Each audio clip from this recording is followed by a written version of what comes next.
Uh-oh, what happens when you're reviewing a vacuum that doesn't like to vacuum? The LG Cord Zero landed in my test kitchen for review, so I put it through its paces, and while it is great on carpet, there are some red flags you'll want to know about before you potentially buy one, from its cleaning prowess to some lackluster design choices. In this review, I'll test this vacuum out for myself here in my home.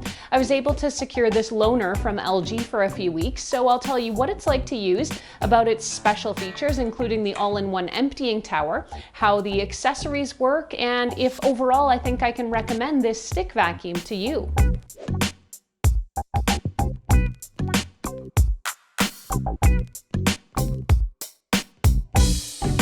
Let's get a close-up look at the LG Cord Zero. This is a mid-size cordless stick vacuum that comes with an auto-emptying base known as the all-in-one tower. What's in the box? The Cord Zero motor unit is a decent size and well-balanced with a smart locking button that sits right by your thumb for easy access.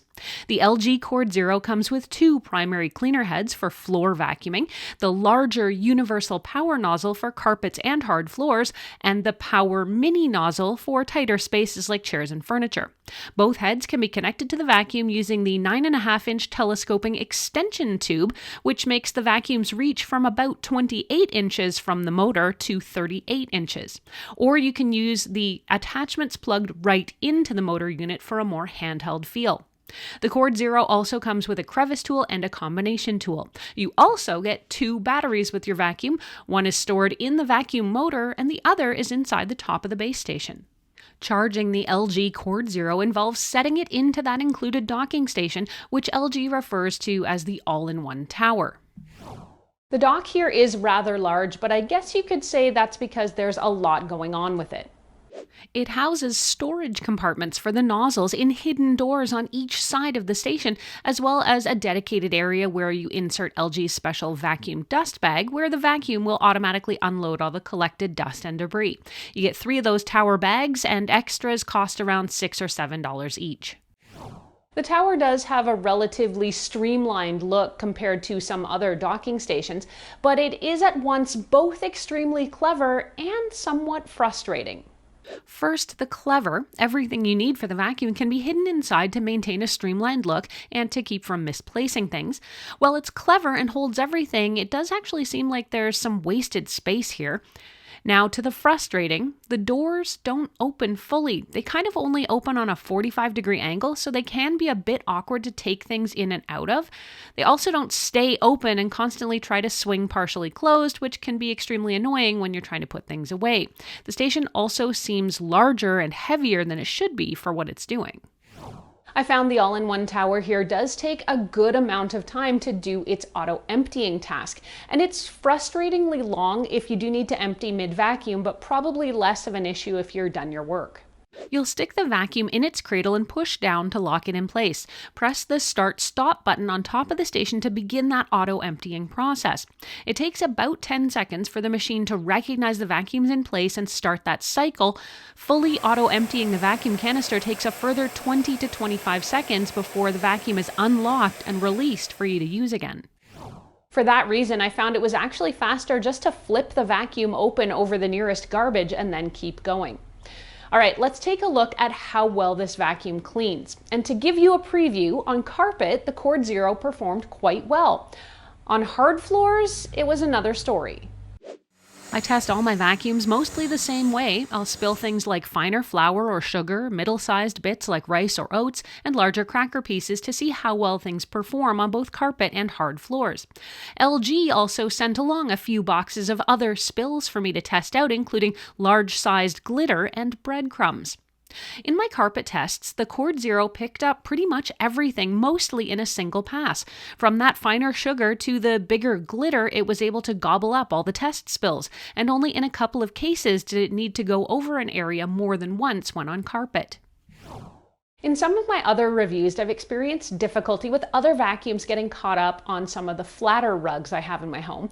In particular, a Dyson stick vacuum's tendency to catch on my ruggable rugs, and then the motor head will shut down and the vacuum needs to be restarted in order to keep using it.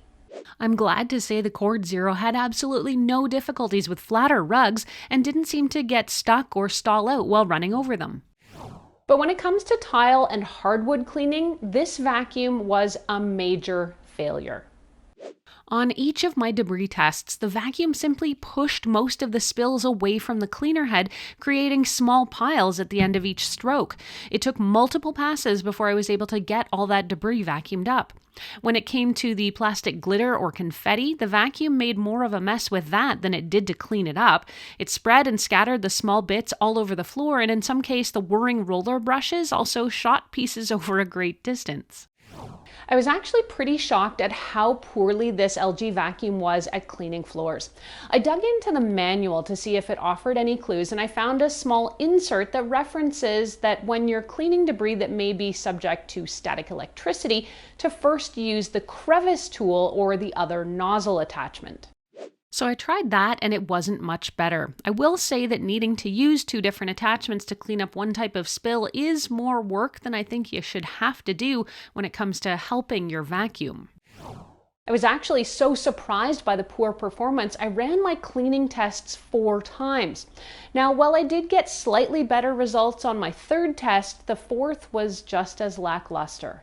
Curious if it was just the particular type of glitter or crumbs that were troublesome, I decided to do something I don't normally do in a dedicated review, and that's run a vacuum side by side against its competitor, in this case the Dyson Gen 5 Detect.